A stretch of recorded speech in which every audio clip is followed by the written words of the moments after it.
Assalamualaikum warahmatullahi wabarakatuh. Waalaikumsalam warahmatullahi wabarakatuh. Alhamdulillah, wassalatu wassalamu ala sayyidina Rasulillah, sayyidina wa maulana Muhammad ibn Abdullah wa ala alihi wa sahbihi wa mawalah. La haula wa la quwwata illa billah, amma ba'du. Bapak-bapak, ibu-ibu, saudara-saudara kaum muslimin rahimakumullah. Sudah menjadi keyakinan dalam kehidupan kita bahwa segala yang ada permulaannya tentu akan ada penghabisannya. Setiap yang punya awal mesti akan punya akhir. Tidak ada keabadian dalam kehidupan dunia ini. Semuanya datang dan pergi silih berganti, berubah oleh pergeseran masa dan pertukaran waktu. Demikianlah kalau kita mau merenungi kehidupan dari alam di sekitar kita. Sejak dari kehidupan tumbuh-tumbuhan, binatang, sampai kepada kehidupan kita, makhluk bernama manusia. Lihatlah kita manusia misalnya. Dimulai sejak kita terlahir ke alam ini, keluar dari alam rahim ibu, menjadi bayi yang merah tidak berdaya, untuk kemudian berangsur meningkat menjadi anak-anak. Dari kehidupan anak-anak berubah lagi kita menjadi remaja dengan segala keceriaan dan kelincahannya, dan dari masa remaja naik lagi kita memasuki usia dewasa, untuk kemudian berangsur memasuki hari tua.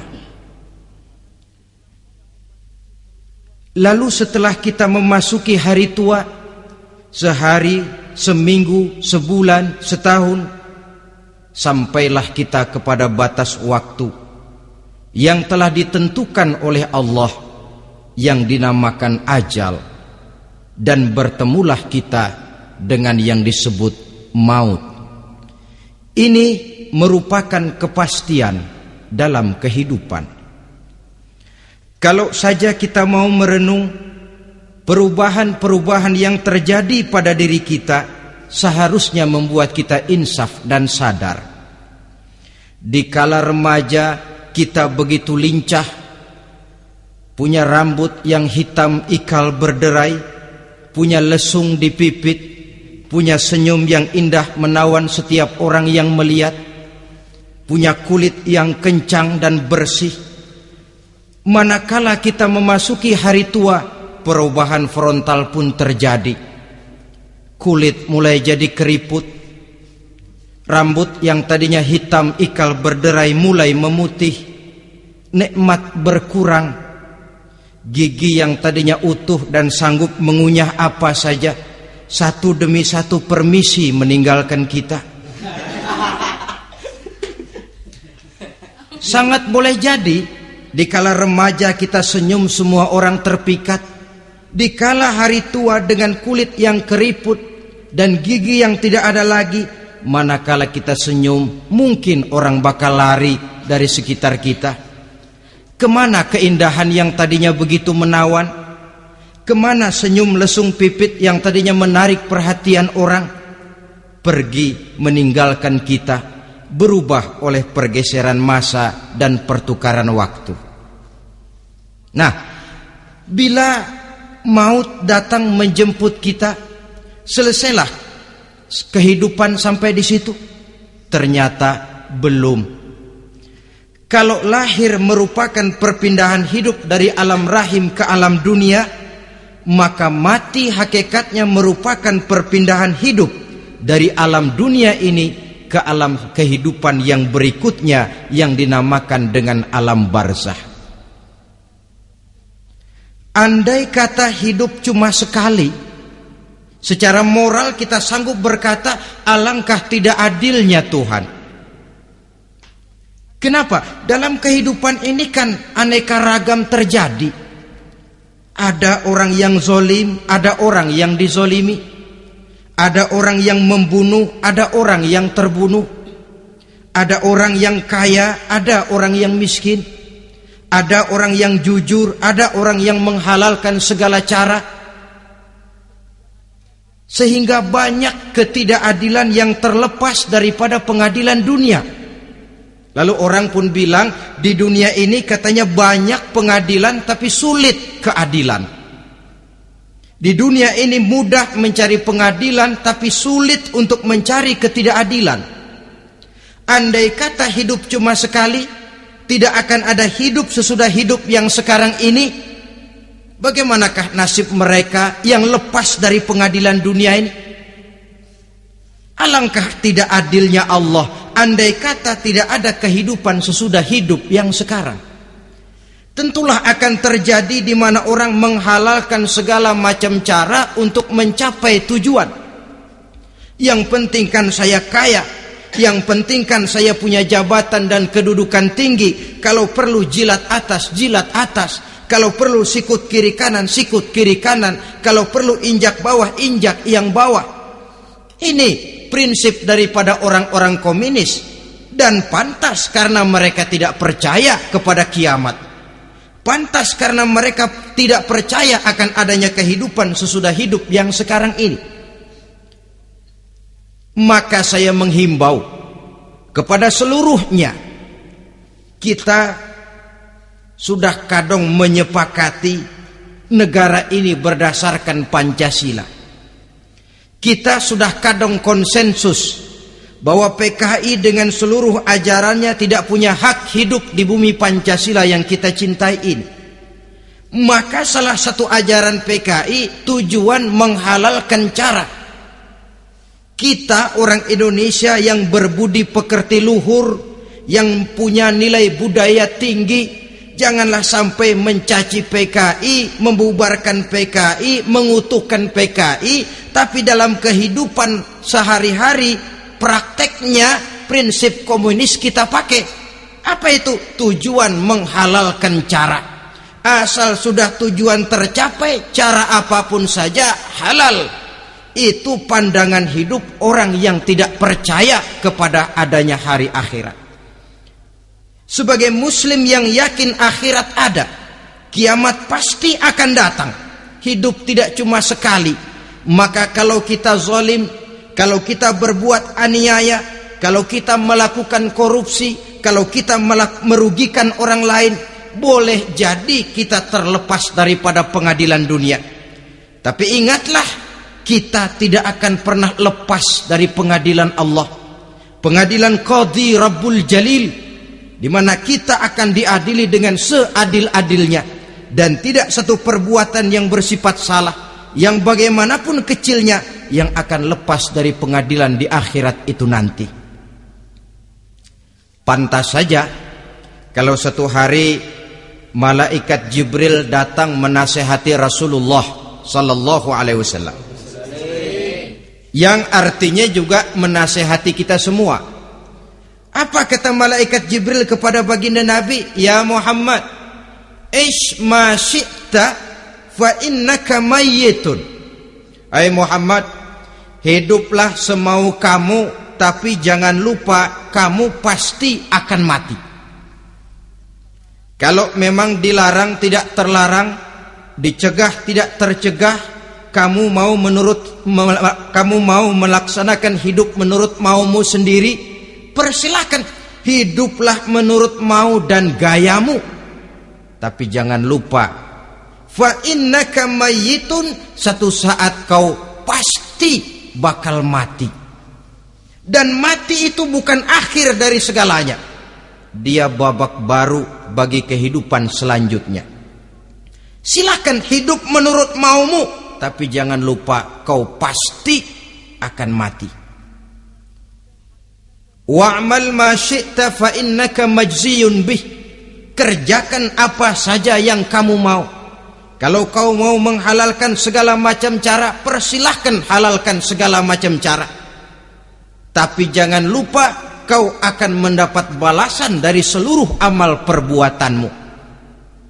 Wa ahbib ma syi'ta fa innaka mufariquhu, dan cintailah apa saja yang mau kau cintai. Kau cintai anak istrimu, silahkan. Kau cintai harta bendamu, tafadhal. Kau cintai tanah airmu, kau cintai pangkat dan jabatanmu, persilahkan.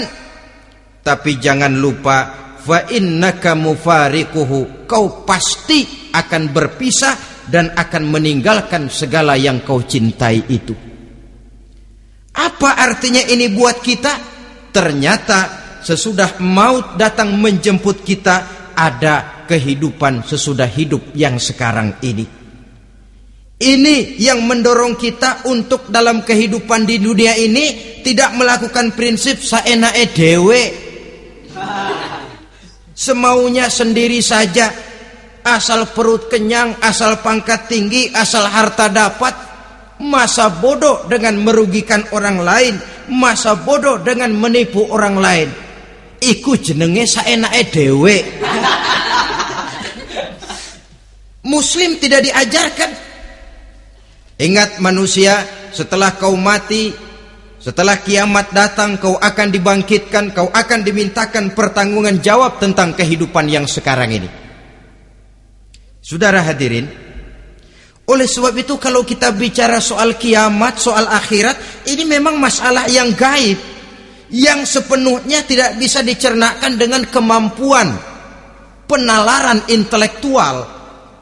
Dasar di dalam membicarakan ini tidak lain adalah iman kita kepada Allah Subhanahu wa ta'ala. Bukan cuma zaman sekarang, dari zamannya Nabi.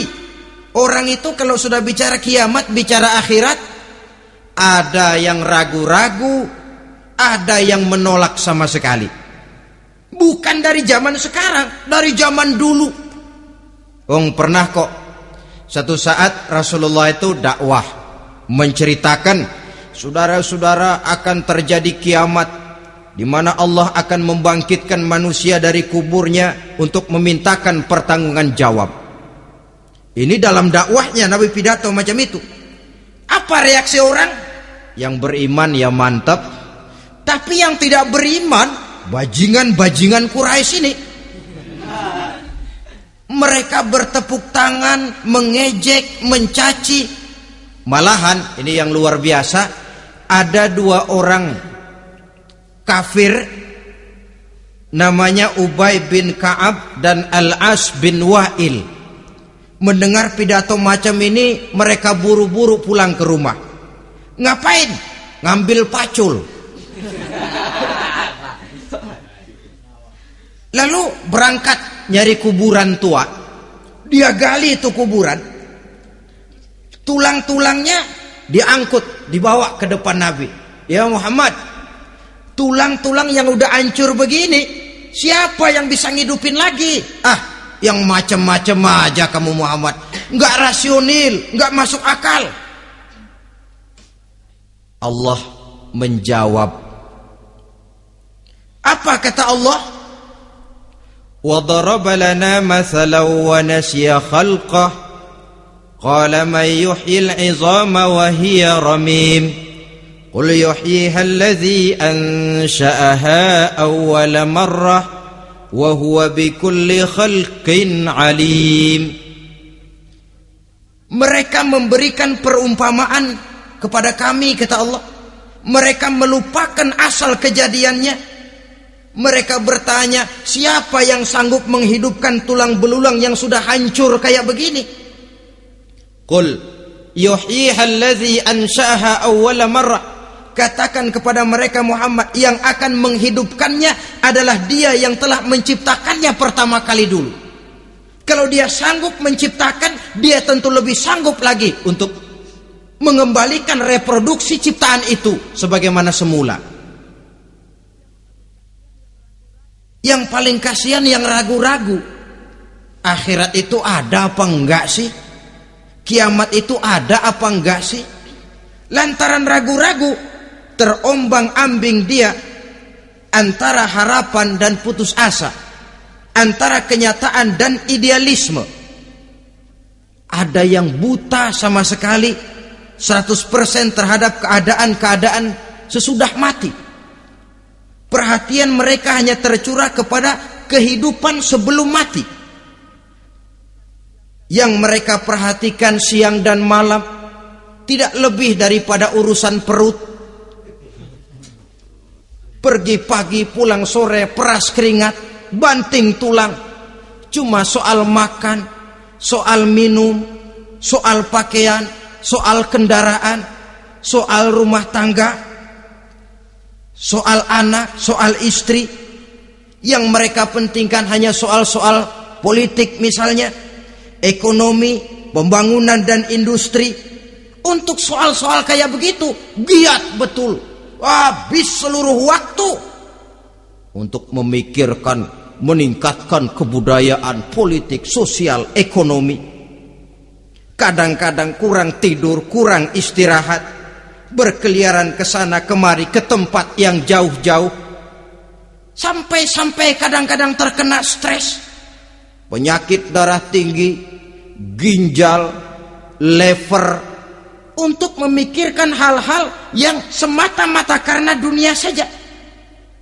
Lantas boleh jadi mereka mendapatkan kekayaan yang berlimpah ruah, mendapatkan kedudukan yang tinggi, nama yang semerbak, dikenal orang di barat dan di timur, di utara dan di selatan. Tetapi alangkah kecewanya mereka jikalau datang ajal menjemput nyawa, mati mereka meninggalkan harta yang banyak, nama yang masyhur. Mereka disebut dengan jasa-jasanya. Radio memberitakan, TV menyiarkan, koran-koran memuat. Bahkan nama mereka kadang-kadang dikenang 2-3 tahun setelah wafatnya. Tetapi dalam pada itu roh mereka merintih, mengeluh, menderita karena dilemparkan oleh Allah ke tempat-tempat yang kotor. Penyesalan yang sudah tidak akan ada gunanya lagi. Saudara-saudara kaum muslimin rahimakumullah. Oleh karena itu, kehidupan akhirat bukanlah dongeng dan takhayul, bukan khurafat dan hayalan. Kehidupan akhirat, hari kiamat adalah kebenaran dan kepastian.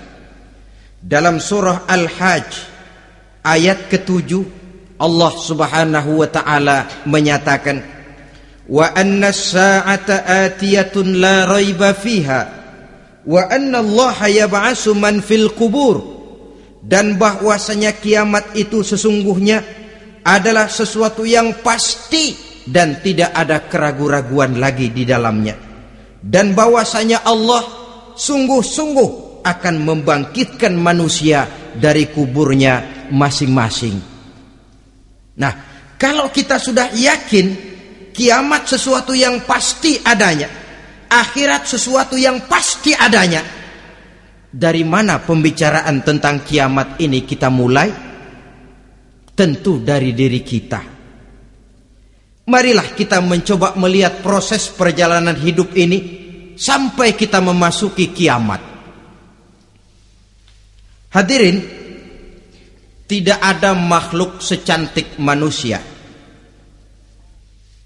Tidak percaya, pernah keragunan? Nah, saudara masuk ke kebun binatang, segala macam makhluk ada di situ, ratusan macam jenis binatang. Bandingkan dengan saudara, kira-kira cakep mana?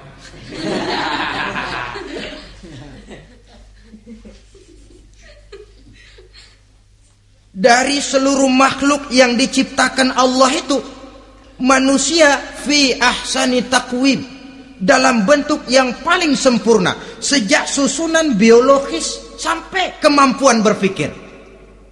Biologis kita ya Allah, diciptakan kita begini rupa, diberikan 2 kaki untuk berjalan, 2 tangan untuk bekerja, diberikan 2 mata, dua-duanya di depan. Pernah saudara mikir kalau mata kita yang satu di depan, yang satu di belakang? Rasanya nggak laku kacamata itu.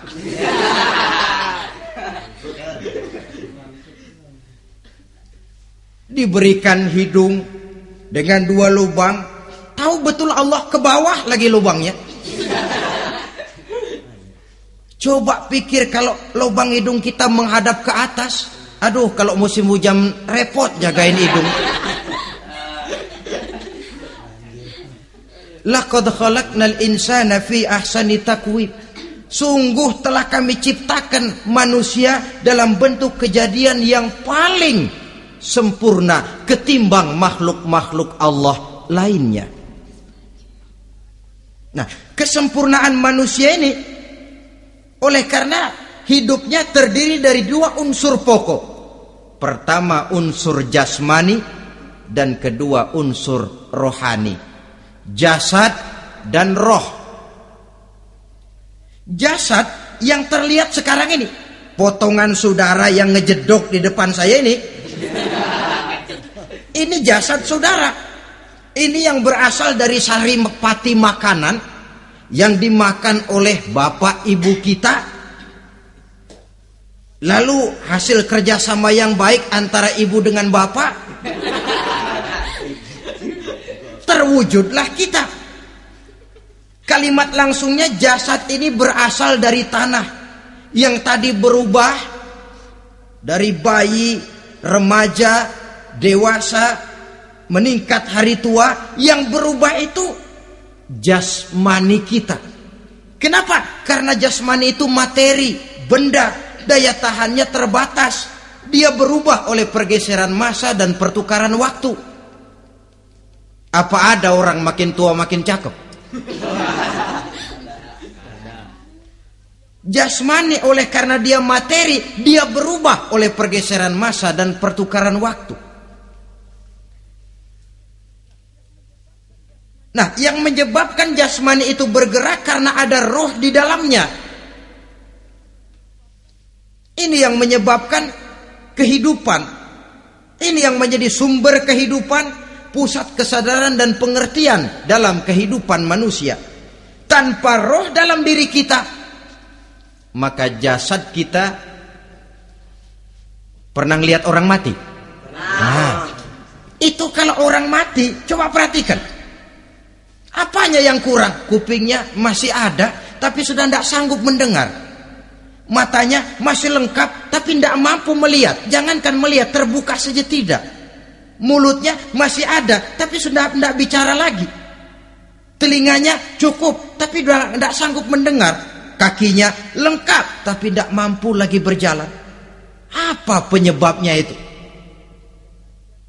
Ternyata jasmani kita, jasad ini manakala sudah ditinggalkan oleh roh, dia tidak akan bisa berdaya apa-apa, tidak mampu berjalan, tidak pula berbuat, tidak pula bekerja apapun saja.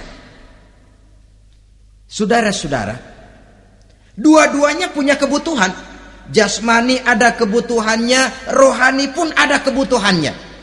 Jasmani yang jelas perlu makan, perlu minum, perlu tidur, perlu pakaian, dan sebagainya.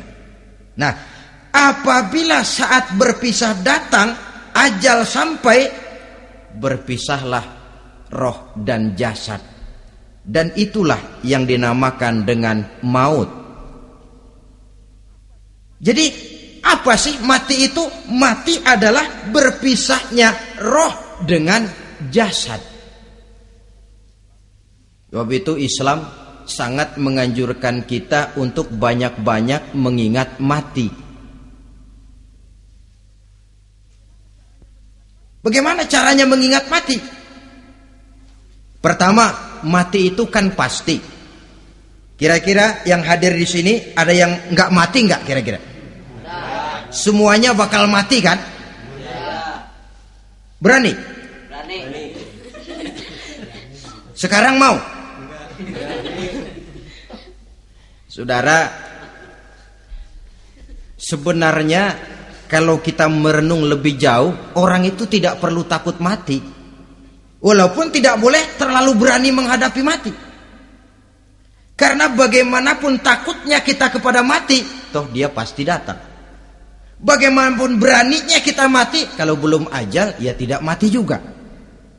Jadi muslim itu kan harus berani menghadapi hidup dan tidak takut menghadapi mati. Mati adalah sesuatu yang pasti. Muslim dianjurkan banyak-banyak mengingat mati dalam kehidupan. Caranya bagaimana? Pertama, berziarah, nengokin teman yang sakit. Ya? Suka nengokin teman yang sakit enggak? Oh, itu pahalanya kata Nabi. Menengok orang yang sedang sakit lebih afdol daripada sholat sunnah 1000 rakaat. Apa pernah saudara sembahyang sunnah sampai 1000 rakaat? Nengokin orang sakit pahalanya lebih afdol daripada itu. Kenapa menengoki orang sakit mengingatkan kita kepada mati? Iya ya, ini teman saya yang kemarin segar banget, bercanda sama saya, ketawa sama-sama, sekarang terbaring tidak berdaya, hilang kemampuannya, hilang keceriaannya, sakit. Iya kalau sembuh, kalau ajal, iya sekarang giliran dia, kalau jatuh ke saya.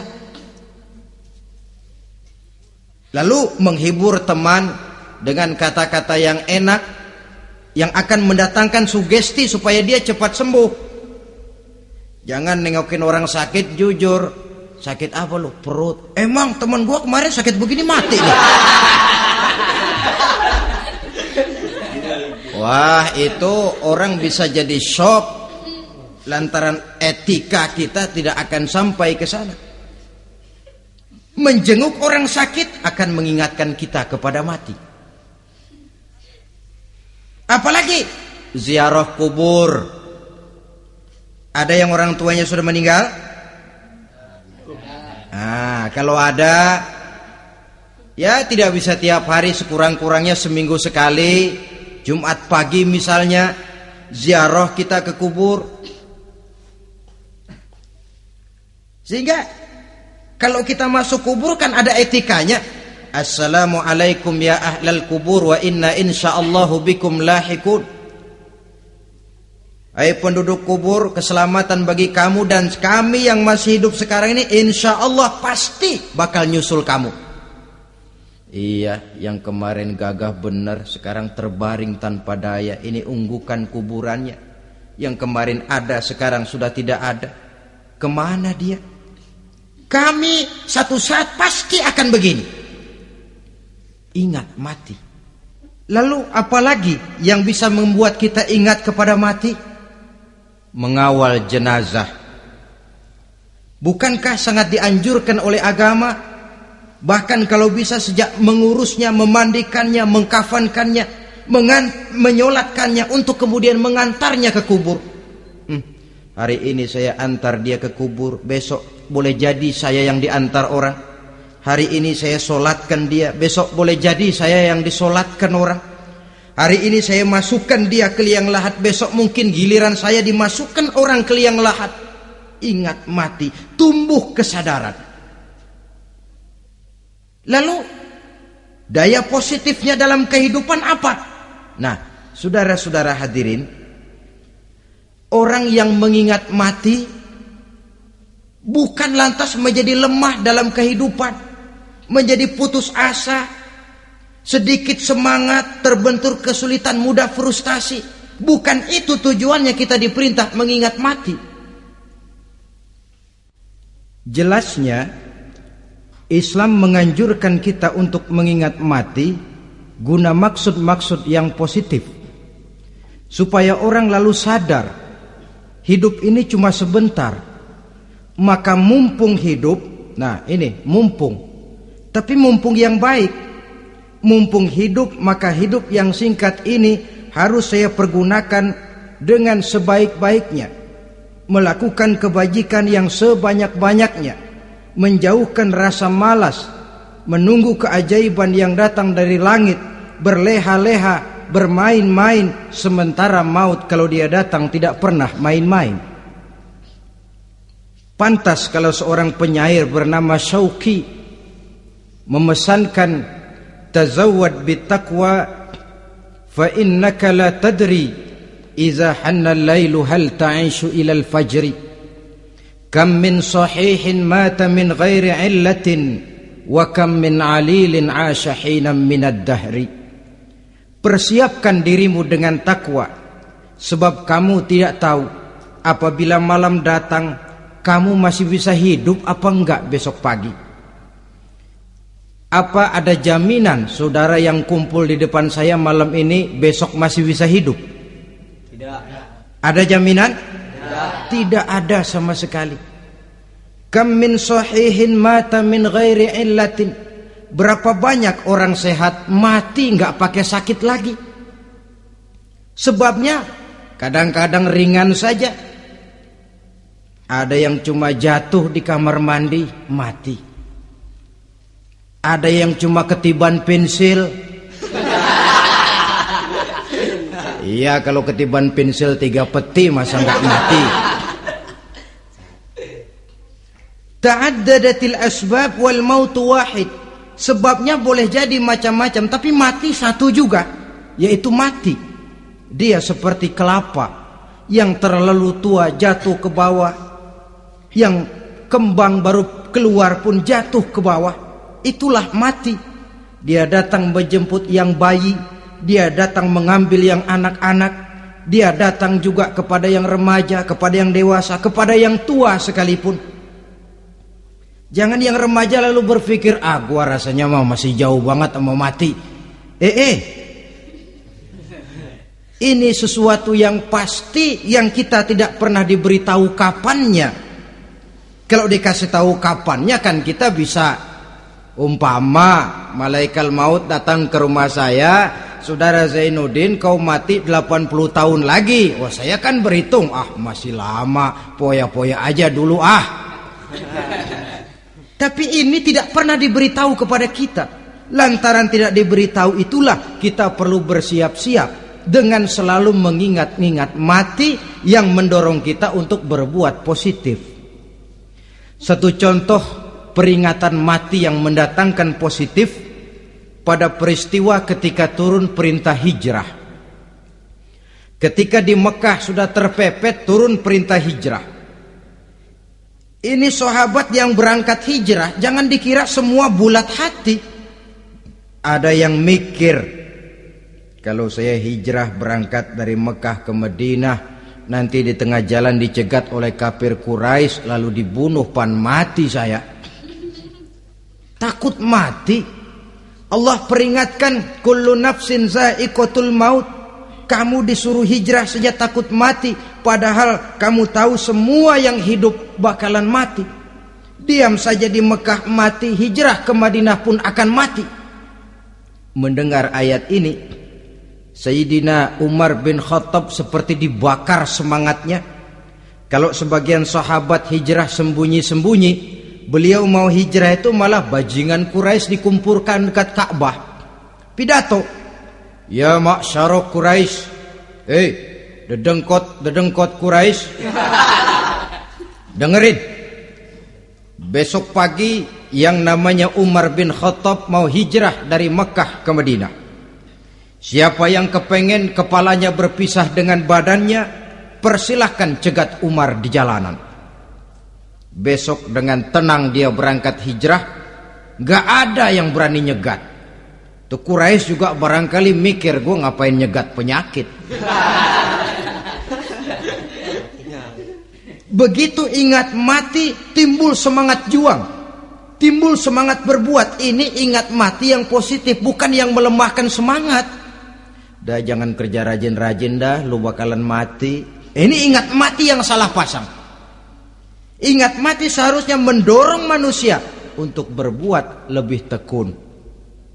Allah memberikan peringatan, qul innal mauta alladzi tafirruna minhu fa innahu mulaqikum.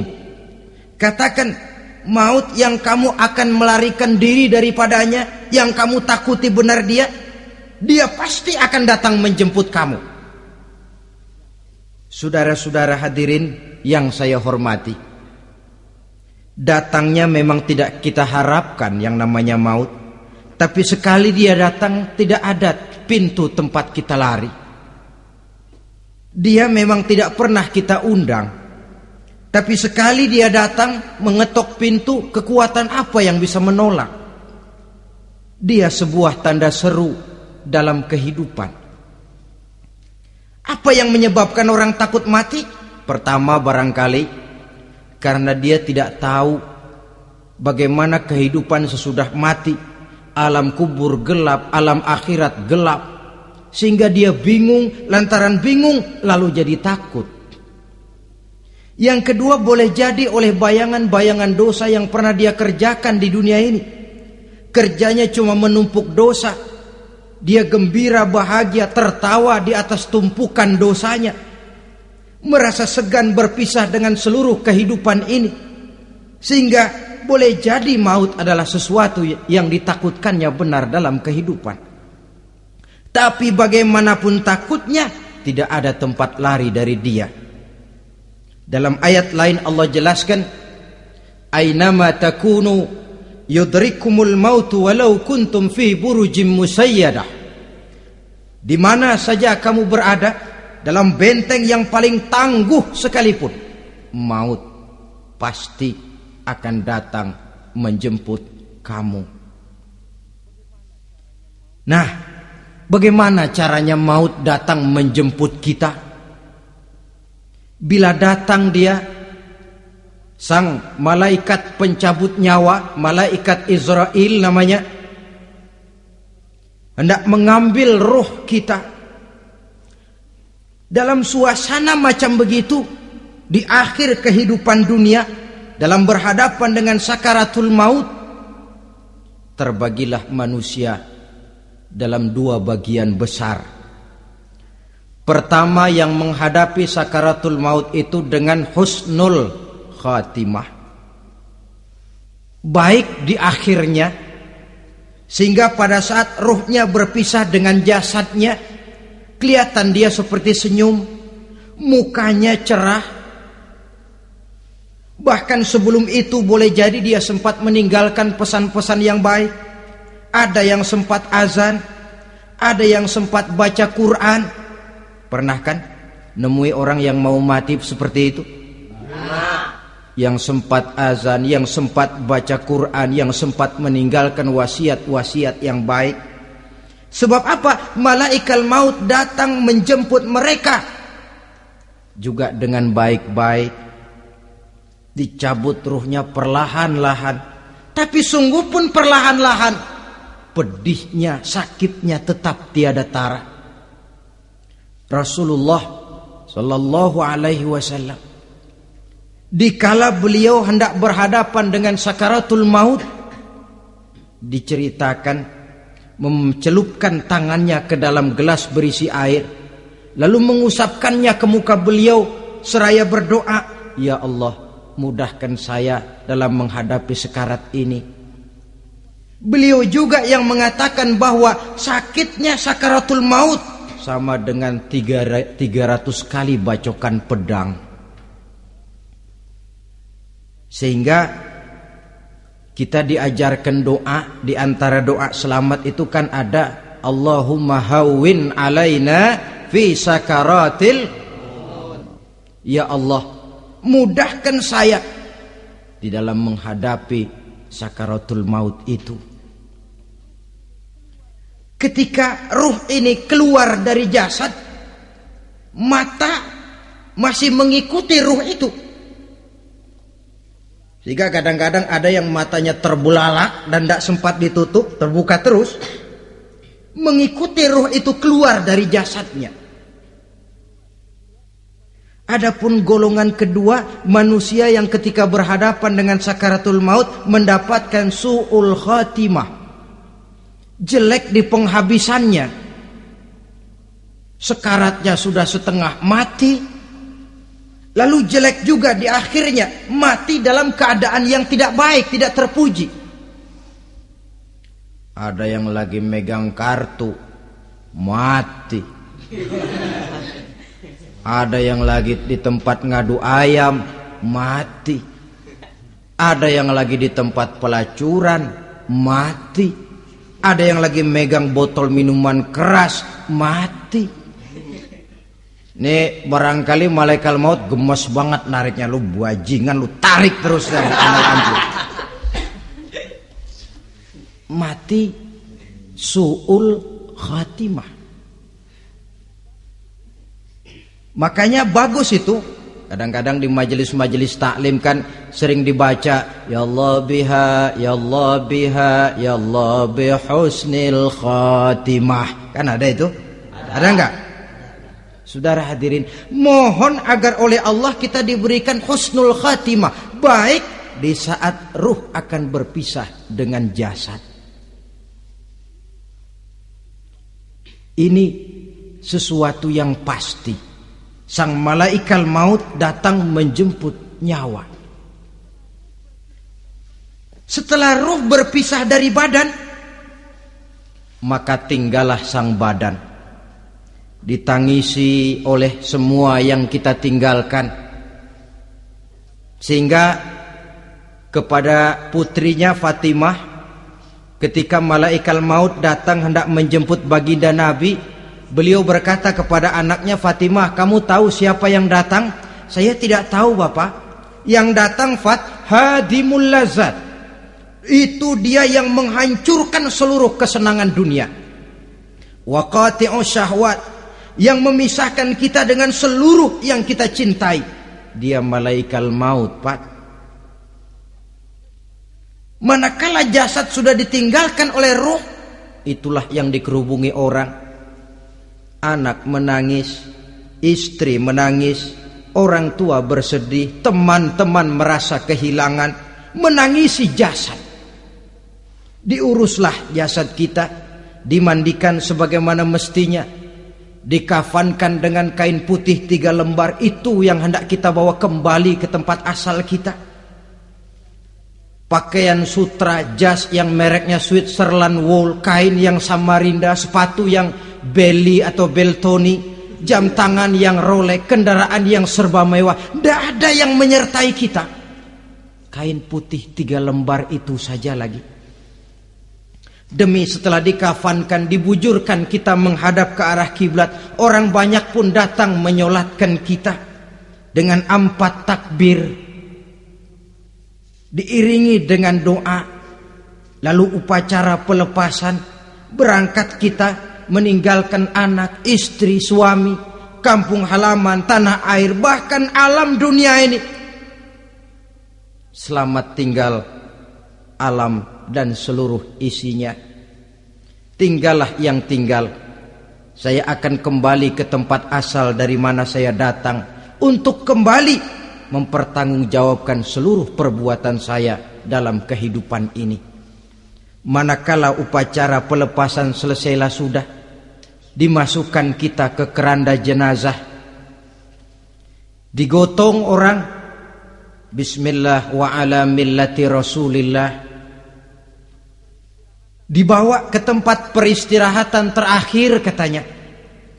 Padahal dulu kalau mau kita istirahat, ke villa lah kita, ke Bali lah kita, ke Hong Kong lah kita, ke tempat-tempat tamasya yang indah. Oh, rupanya akan sampai juga perjalanan menuju tempat peristirahatan terakhir yang luasnya tidak akan lebih dari 2 kali 1 meter. Diusung orang kita, diantarkan orang banyak. Manakala sampai ke atas liang lahat, pengusung jenazah dibuka, diturunkan kita ke liang lahat, dibaringkan. Gumpalan tanah akan jadi bantal kita. Muka dibuka, dihadapkan ke arah kiblat.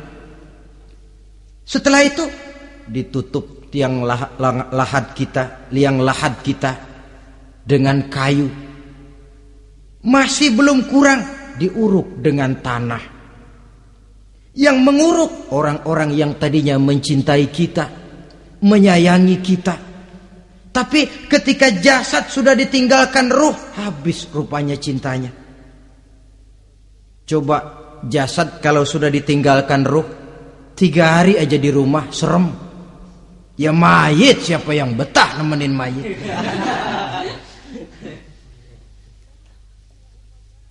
Lalu bila upacara pemakaman selesai, maka berusahalah semuanya. Para pengantar akan kembali ke rumahnya masing-masing. Maka masuk kita ke alam kehidupan, yaitu yang disebut alam barzah atau alam kubur. Apa selesai hidup sampai di situ? Tidak. Hanya beberapa langkah setelah yang mengantar kita pulang.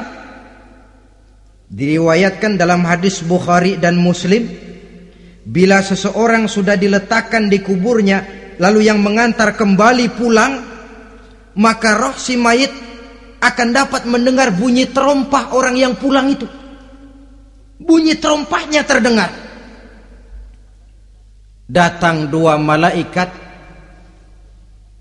menanyakan dia dengan pertanyaan-pertanyaan yang kalau bisa dijawab dengan betul. Dua malaikat yang bernama Munkar Nakir akan bilang, jawabanmu betul. Tenanglah kau di sini, naumatal arus. Tidurlah kau di sini seperti tidurnya pengantin. Orang yang baik-baik di alam kuburnya akan mendapat nikmat kubur.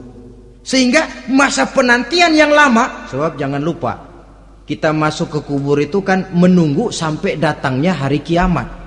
Jadi kalau kiamat umpama masih 1000 tahun lagi, ya 1000 tahun kita menunggu.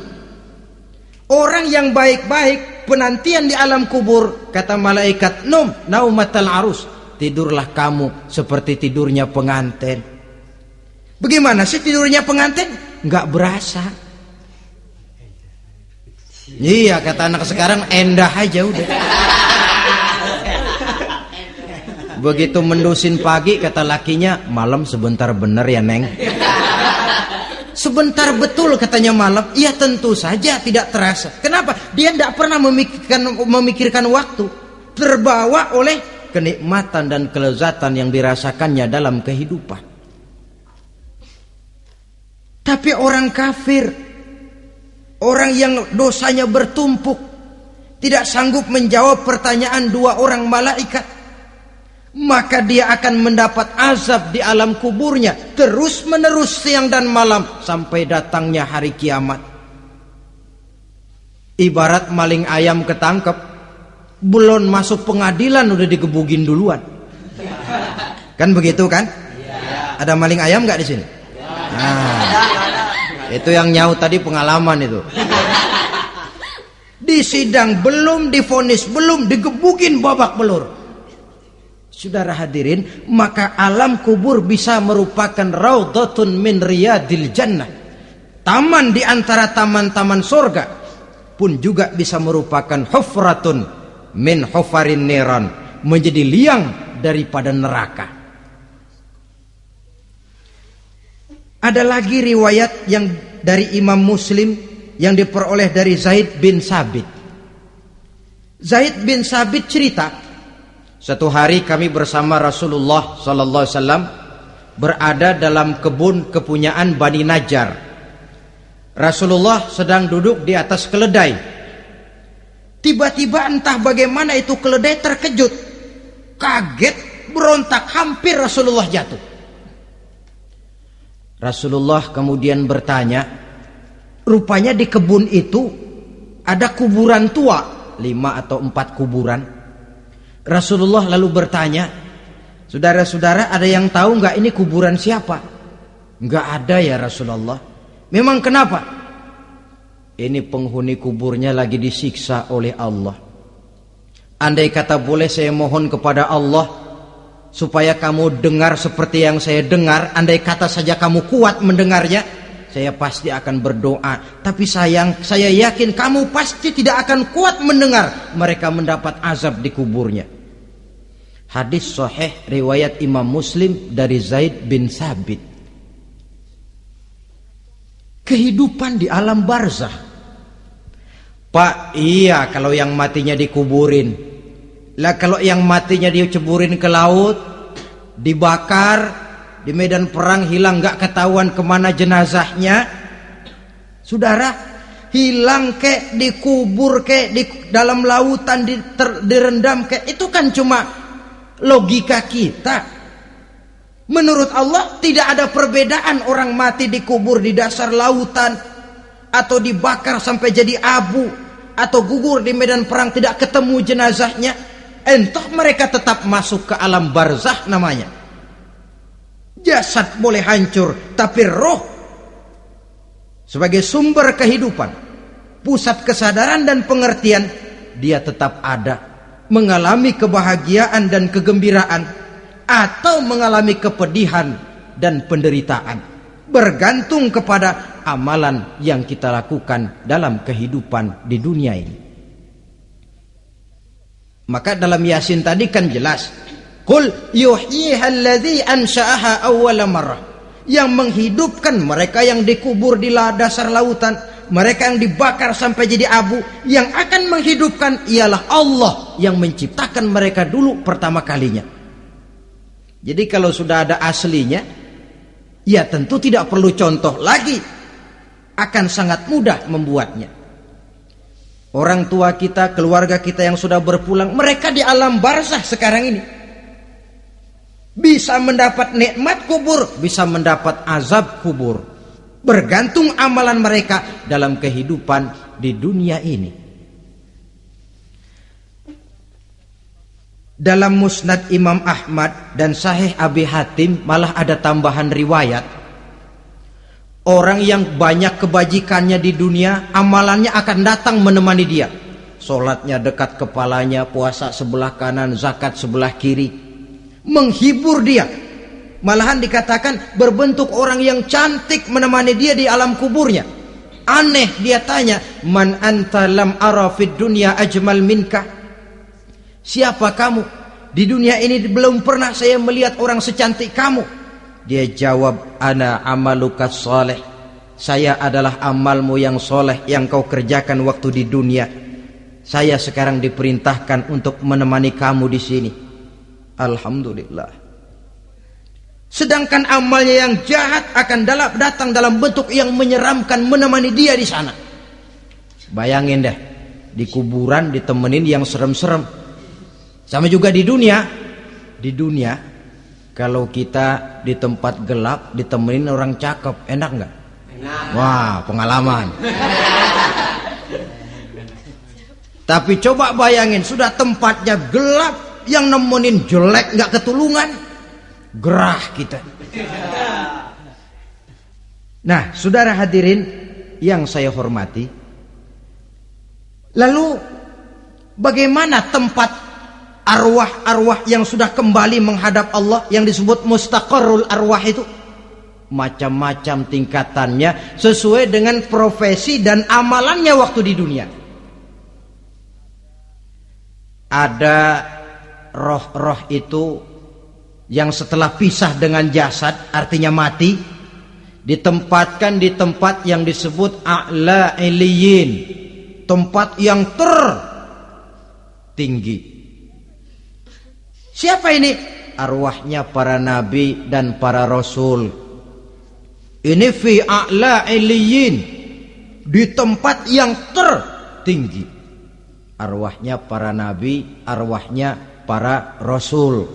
Dan karena kita bukan nabi, bukan rasul, ya jangan mimpi dapat tempat fi a'la iliyin, kecuali kalau Allah menghendaki. Itu hak prerogatif Allah, tapi kan tidak adil kalau Allah melakukan itu.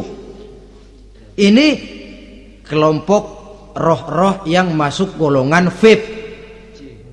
Wah, the first class. Para nabi, para rasul.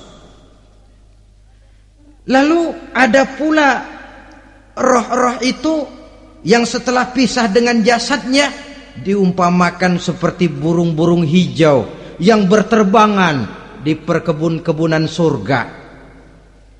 Roh siapa mereka ini?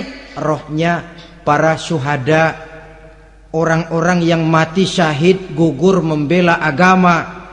Nah, ini bedanya orang mati syahid dengan pahlawan, ya. Apa bedanya syuhada dengan pahlawan? Kalau syuhada, orang yang gugur membela agama, niatnya karena Allah, mati syahid. Kalau pahlawan, orang yang gugur membela negara, orang yang dianggap berjasa kepada pemerintah.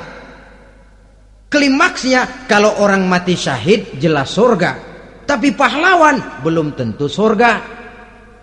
Kenapa? Bergantung kepada negara macam apa yang dibelanya dan pemerintah model mana yang dibelanya. Di negara-negara komunis misalnya, banyak nggak pahlawan? Banyak. Dengan sekian tanda jasa yang mati di medan perang dan sebagainya. Kira-kira pahlawan komunis masuk surga enggak? Tidak. Ya, kalau pahlawan komunis masuk surga, kita enggak kebagian kapling di surga barangkali. Inilah bedanya pahlawan dengan orang mati syahid.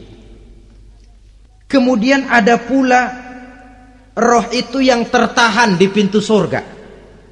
Tertahan di pintu surga. Ini seperti tadi, orang yang mati syahid tapi masih ada kaitan di dunia. Rasulullah pernah ditanya orang, "Ya Rasul, kalau saya maju ke medan perang bela agama, mati syahid, apa saya masuk surga?" "Iya, masuk surga." Kecuali kata Nabi, kalau masih punya utang.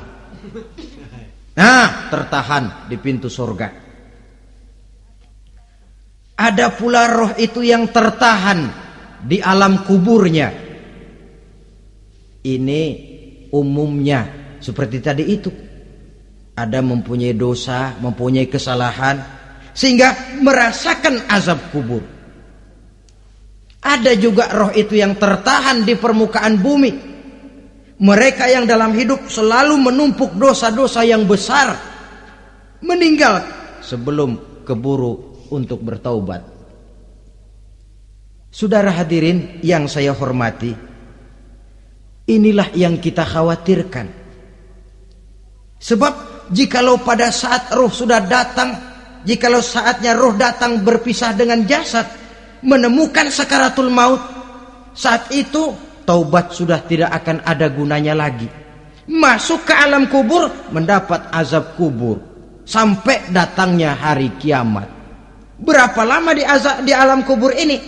Menunggulah kita sampai datang saatnya kiamat. Nah, saudara-saudara, apa tanda-tanda hari kiamat? Kapan dia akan datang? Bagaimana hal ihwal manusia pada saat terjadi kiamat? Bagaimana alam ini? Bagaimana perhitungan di padang mahsyar? Insya Allah akan saya ungkapkan pada bagian kedua dari ceramah ini. Insya Allah kita akan lanjutkan pembicaraan ini sampai kepada terminal paling akhir, surga dan neraka. Inilah saja pertemuan kita pada kesempatan kali ini. Terima kasih banyak atas segala perhatian. Mohon maaf atas segala kekurangan.